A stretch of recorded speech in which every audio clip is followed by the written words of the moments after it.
think, wow, if you go back on the $50, right? Look at this.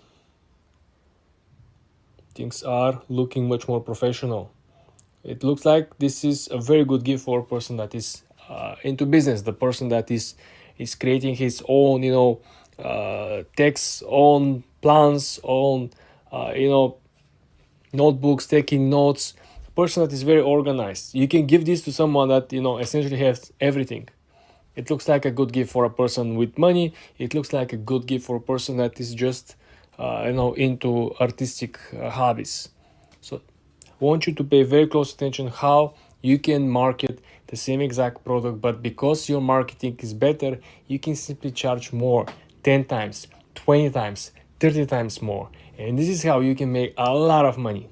Same pictures will not do the job. Same product could do the job, but the same marketing strategy and the same pictures will not do the job. For more tips and tricks like this, guys, subscribe and follow for more. Video, guys, I'm going to show you how people are making a lot of money on Pinterest. They're using their imagination, and sometimes the skills that you need are not the skills that you're actually selling. Let's launch the Pinterest app and let me show you what I'm even talking about. Look at these sneakers over here.